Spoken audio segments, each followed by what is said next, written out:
It started with the dreams. At first, they were nothing more than a faint murmur, a few patients, scattered across the city, complaining of vivid nightmares. "Doctor, they feel so real," they would say, eyes wide and hollow. A young woman, barely in her 20s, told me about the man with no face who watched her sleep, standing just at the edge of her vision. Another patient, an old man with trembling hands, whispered about the dark shapes that slipped through his bedroom walls, laughing without mouths. I shrugged it off. People dream strange things all the time. Stress, exhaustion, it all leads to the same end, nightmares. But then, the dreams grew worse. More people came in, men, women, children. They spoke of creatures, places they had never seen, voices they didn't recognize whispering things no human should hear. I remember one night, looking over patient records, when I caught the faintest sound of something tapping at the window of my office. When I looked, there was nothing there. I told myself it was just the wind, but a gnawing sensation settled deep in my chest, a warning I couldn't explain. Each night, as I closed my eyes, I could feel it, creeping closer, as though something was waiting for me on the other side of sleep. Then, the vision started. It wasn't just dreams anymore. People began seeing things, while they were awake. A man came into my office one morning, pale and shaking. His eyes darted around the room, following something invisible. "They're in the walls," he whispered, clutching at his chest. "I see them moving, twisting, but no one else does." I tried to calm him, to tell him it was just his mind playing tricks, but as I looked at him, something in his eyes made me pause. There was a glimmer of terror that felt all too real. Soon, more patients reported the same, distorted faces in the mirror, shadows that stretched too far across the floor, figures standing in doorways that blinked out of existence when you looked directly at them. At first, I told myself it was hysteria, mass panic spreading from one person to the next. But then, it happened to me. I was in the hospital hallway, just finishing a long shift. The fluorescent lights flickered above, casting harsh shadows on the sterile floors. As I walked past the emergency room doors, I saw a figure standing at the far end of the corridor, just out of the light's reach. I stopped, staring. It was a man, no, not quite a man, more like a silhouette, dark and still. My heart quickened. "Can I help you?" I called, my voice trembling slightly. He didn't move. I blinked, and suddenly he was gone, vanished, like smoke dissipating in the air. For a moment, I stood frozen, unable to breathe, cold sweat dripping down my back. I tried to convince myself it was exhaustion, the product of too many sleepless nights. But deep down, I knew something was wrong. The line between dream and reality was beginning to blur. I buried myself in work, trying to ignore the whispers in my own mind. Patients were flooding in, each case worse than the last. Some had gone days without sleep, terrified of what they might see when they closed their eyes. Others could barely speak, their words twisted into nonsense as they clung to the edges of sanity. I knew I was next. Every time I tried to focus on finding a cure, I could feel the weight of something pressing down on me, a presence that grew stronger by the day. I began to doubt my own senses. The tapping at the window was constant now, but whenever I turned to look, there was nothing, just the empty night, staring back. I forced myself to work longer hours, poring over every medical journal I could find, dissecting every case, looking for some pattern, some clue that would make it all make sense. But it didn't. The nightmares were too vivid, the hallucinations too real. This wasn't some simple psychological disorder, it was something far worse. Something I couldn't understand. One night, as I sat at my desk, I heard footsteps behind me. Slow, deliberate. I froze, the sound filling the room. My heart thundered in my chest as I turned my head, dreading what I might see. Nothing. Just the empty corridor outside my office door.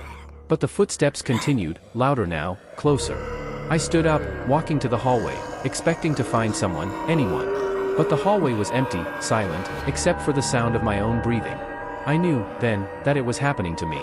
The virus had reached me, crawling into my mind like a parasite, feeding on my fear. I was seeing things that shouldn't be there, hearing things that weren't real, but they felt real. They felt too real. Still, I refused to believe it. I was a doctor. I had to stay rational, had to fight it. But the truth was gnawing at me. No matter how hard I worked, no matter how much I tried, the virus was winning. And it was only a matter of time before I, too, lost my grip on reality completely. The city was falling apart. What began as isolated cases had spiraled into an epidemic.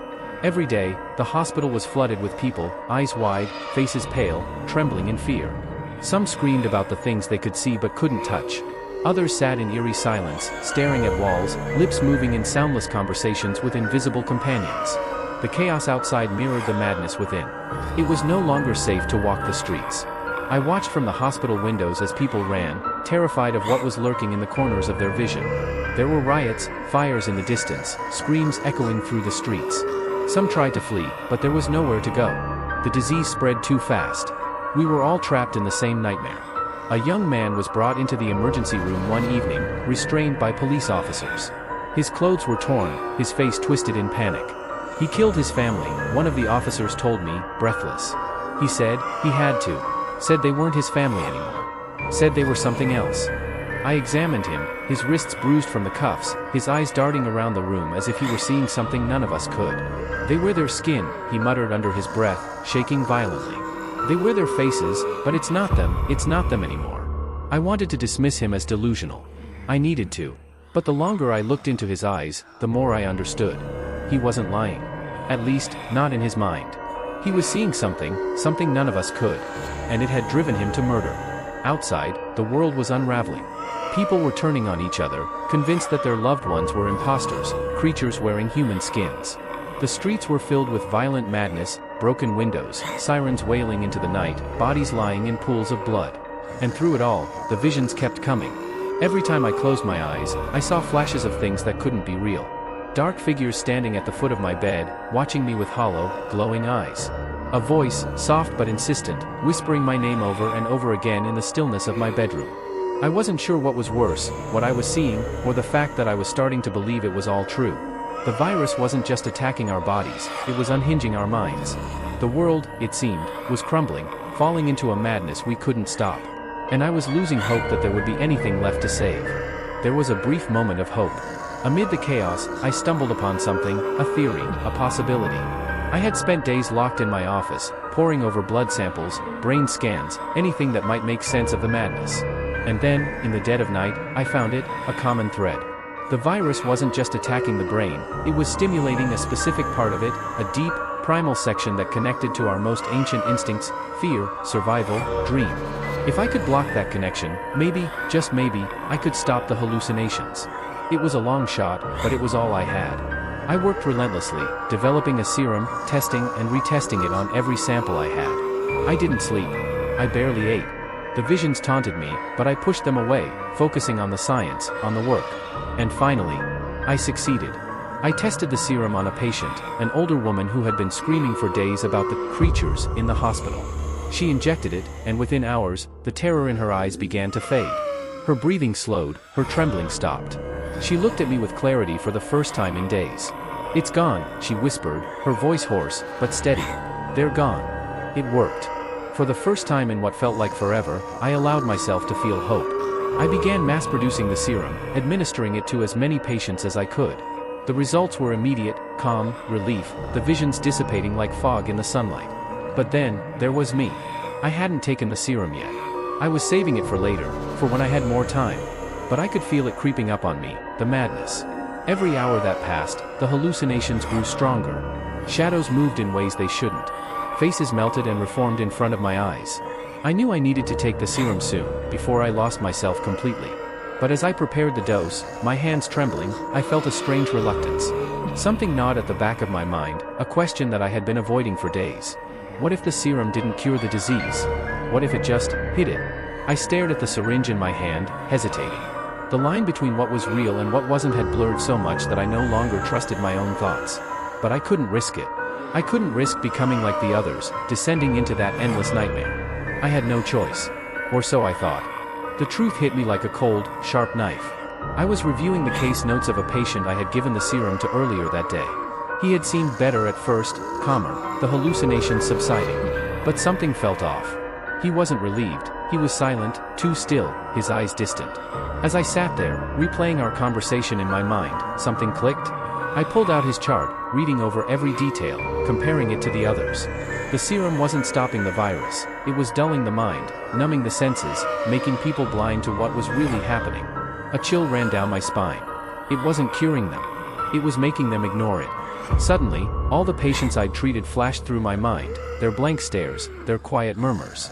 They weren't free from the hallucinations, they just couldn't see them anymore. Whatever horrors the virus was showing them, whatever truths it was unveiling, the serum was hiding it behind a wall of oblivion. I began to piece it together.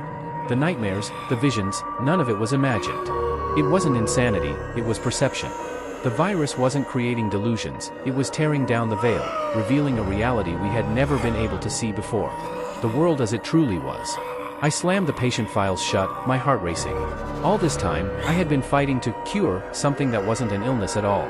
The things people had been seeing, the dark figures, the shadows, the twisted faces, they were real. They had always been there, lurking just outside our understanding, and the virus was forcing our minds to confront them. I stood up, stumbling back from my desk, my thoughts unraveling. The serum, it wasn't the solution. It was a blindfold. And the worst part? I could feel it. The awareness creeping into my own mind. The things in the shadows, the whispers in the dark, they were growing louder, clearer. The veil between worlds was thinning, and I was seeing what shouldn't be seen. The truth was, the virus wasn't the enemy. It was the key. And now that I knew, there was no going back. I stared at the syringe in my hand, the serum glistening inside. My last chance to escape, to forget everything I'd just uncovered. I could take it, go back to the way things were, live in blissful ignorance like the others.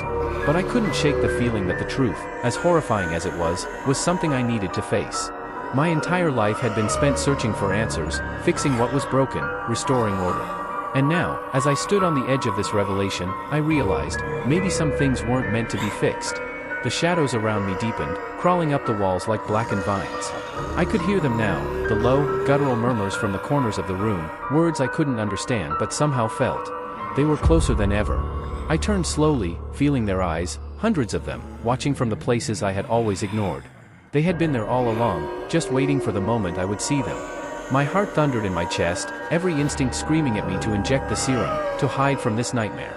But what if this was the nightmare all along? What if the world we lived in, the reality we clung to, was nothing more than a comforting lie? What if the virus had lifted the curtain, and I was finally seeing what was real? I dropped the syringe. As it clattered to the floor, the shadows surged, no longer hiding at the edges of my vision. They rushed forward, consuming the room, warping the walls, twisting the air itself. Faces emerged from the darkness, distorted, grotesque, but undeniably real. They surrounded me, whispering in a language I could almost comprehend, their voices filling my mind with a terrible clarity. I was no longer afraid. The truth settled over me like a heavy shroud. The virus wasn't madness. It was enlightenment, a forced awakening to the reality we were never meant to see. The things that had haunted our dreams, stalked our visions, they were the ones who belonged. We were the intruders, blind to the world they inhabited. And now, I could see it all. As I stood there, consumed by the darkness, I realized there was no cure. No escape. The world we thought we knew was just a thin veneer, and the monsters lurking underneath were far more real than we ever imagined. I took a deep breath, letting the madness wash over me, embracing it. I understood now. The others would understand soon enough. And when they did, there would be no going back.